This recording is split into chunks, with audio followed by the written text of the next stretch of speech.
현재 시간 2시 52분 지나고 있습니다. 오늘 시장 안에서 눈여겨봐야 될 종목들 특징주 무엇이 있는지 들고 갈까 매도할까 그 타이밍 전해드리도록 할게요. 류민수 부장과 함께하겠습니다. 어서 오세요. 반갑습니다.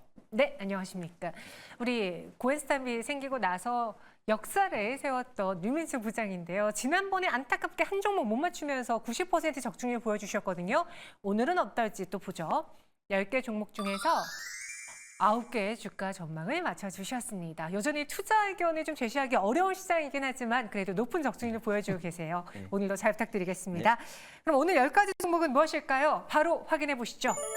시장 안에서 많은 분들이 검색한 인기 검색 상위에 삼성전자와 또 다른 종목들이 올라와 있고요. 상승 테마로는 두산에너빌리티가 언급되고 있습니다. 첫 번째 수상한 종목은 현대차로 볼게요.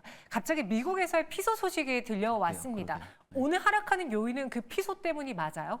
그렇게 봐야죠. 근데 최근에 이제 계속 네. 상승을 하다가 맞아요. 예, 한 수출 데이터가 뭐 꺾였죠. 그래서 뭐 내수 쪽은 뭐 부진했는데 수출이 계속 좋아서 이제 주가 상승을 견인했던 부분인데 6월 데이터 수출 데이터가 조금은 안 좋게 나와서 주가 조정 이후에 또 반등을 모색하다가 이런 경우에 이렇게 나오면 일시적으로 좀 하락하는 경향이 있어요. 그래서 이 현대차 미국 법인이 이제 피소를 당했는데 딜러그룹 일부 이제 딜러그룹 쪽에서 이제 딜러사 쪽에서 이제 소송을 제기한 건데 사실은 이 딜러사가 과거에도 크라이슬러 쪽에 소송을 제기한 적이 있어요. 이런 비슷한 어떤 유형으로. 그런데 그 이후에 소송 제기한 이후에 한 3년 정도 지난 다음에 제가 4천만 달러인가 그 정도로 이제 합의를 본 걸로 알고 있는데 아무튼 이 현대차를 바라볼 때 이런 이슈에 대해서는 뭐 크게 제가 볼 때는 영향을 끼치지 않을 것 같아요. 일시적인 좀 하락으로 일단은 보는 게 맞는 것 같고요. 네. 다만 이런 게 있죠. 이제 2분기 실적은 좋을 것 같아요. 좋게 호실적 나올 것 같은데 일단 수출 데이터가 한번 미스가 났기 때문에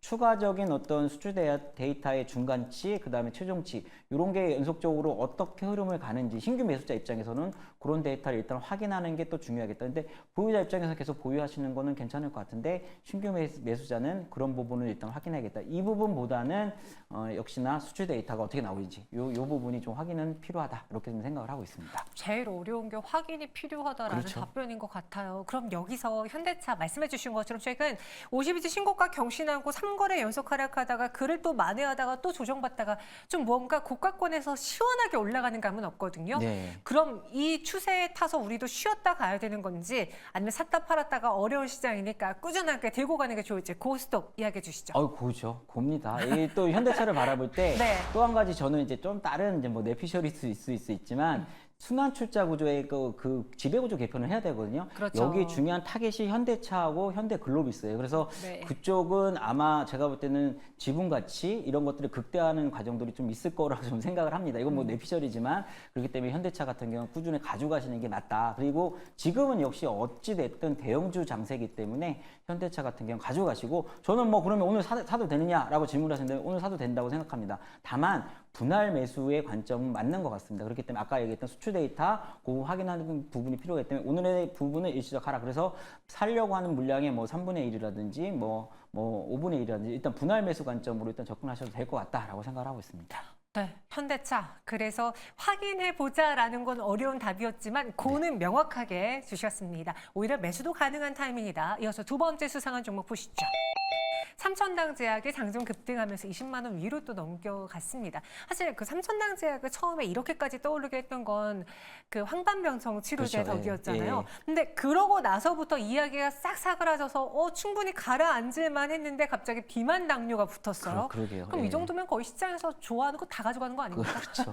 제가 또 이제 뭐 제약바이오가 좋은데 그 중에서 핫한 게 이제 비만 치료제 부분이고, 네. 이제 삼천대제약 같은 경우는 사실은 이제 아일리아 시밀러 이제 이 부분이 가장 커요. 이쪽 매출 비중도 가장 크고, 아일리아 시밀러에 대한 북미 지역 이 부분도 상당히 기대가 되고 있어요. 이게 유럽 이제 유럽은 이제 판매를 하지만.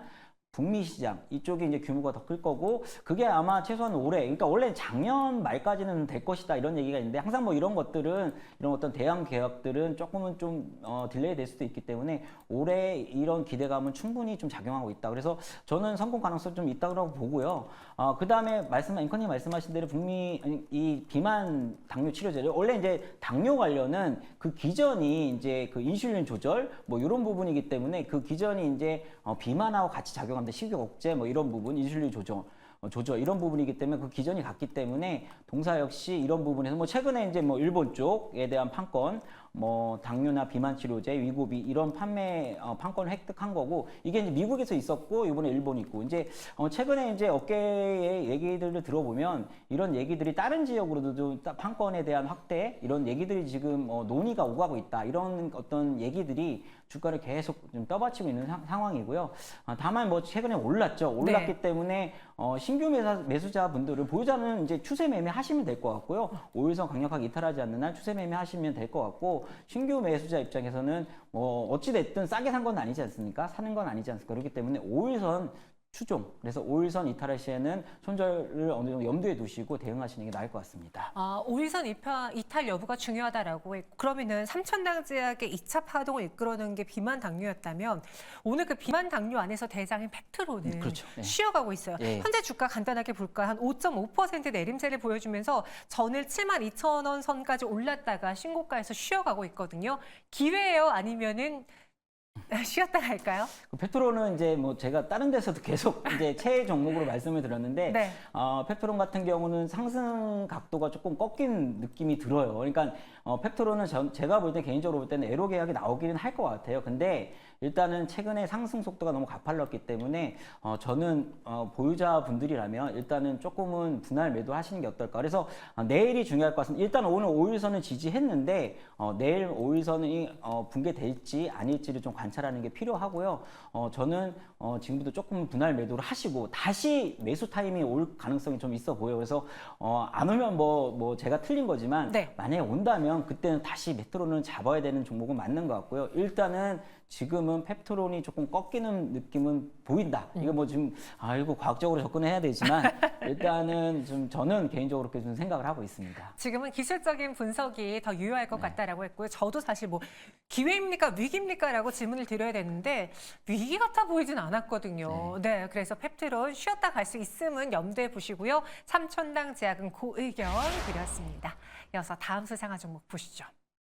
요즘 또 KB금융을 포함해서 금융주들이 쉬어가고 있던데 한때 코스피 시총 상위 안에서 뭐 생명보험사들, 증권사들 그리고 은행주들이 올랐었잖아요. 그게 바로 지난주였거든요. 네, 그렇죠. 근데 바로 한 주 만에 갑자기 또 이런 밸류업 기대주들이 쉬어가고 있어요. 뭐 현대차, 기아도 거기에 넣으려면 넣을 수 있긴 하지만 그렇죠. 전통적인 금융 섹터가 약하다라는 건 지금 시장에서 뭔가 다른 테마들이 핫하기 때문에 수급이 이동하는 걸지 아니면 중간 배당에 대한 그 기대감이 좀 꺾여서 그런 걸지요. 아직 시작도 안 하긴 했는데. 그 은행주 그러니까 네. 지난주 이제 역동경제 로드맵 발표했지 않습니까? 상당히 좀 제가 볼 땐 진일보한 거. 물론 이제 100% 만족할 수는 없는 부분이고 일단은 뭐 배당에 뭐 이제 세법에 대한 어떤 건드리는 부분 상당히 좀 좋아 보이고 다만 이제 이게 계속적으로 상승할 수 없는 거는 이제 이게 어찌됐든 현재 어떤 정치 상황, 그러니까 여소야대 상황에서는 궁극적으로 야당의 협조가 필요한 부분, 이런 부분에 대한 경계감이 어느 정도 녹아있는 부분인 것 같고요.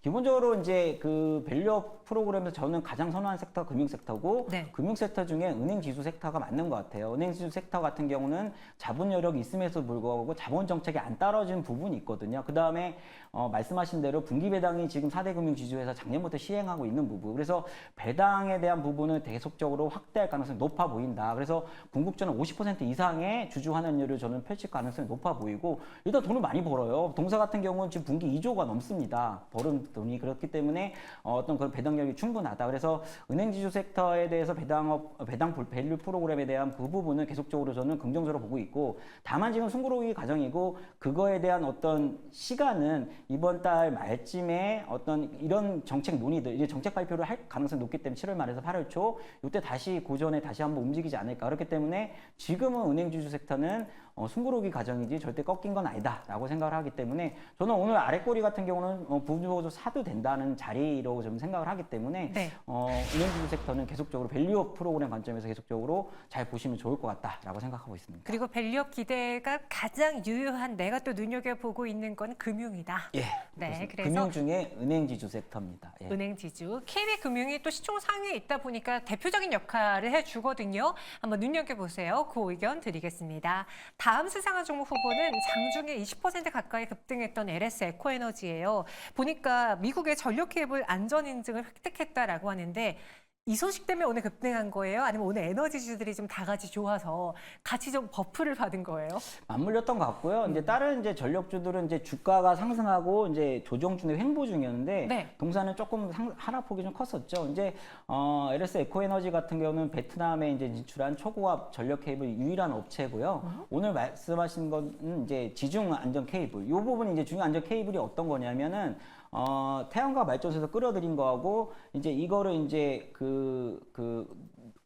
배전을 해야 되지 않습니까? 그 배전 케이블에 관련된 건데 그래서 AI 센터 같은 데에 보내는 건데 그 배전 케이블하고 관련된 거기 때문에 동사가 원래 이제 랜 케이블 쪽만 지금 담당을 했는데 북미 쪽에 이 부분이 이제 요 어떤 안전 인증 획득으로 인해서 포트폴리오가 강화되는 측면이 상당히 오늘 주가 상승이 좀 컸던 부분이었던 것 같고요.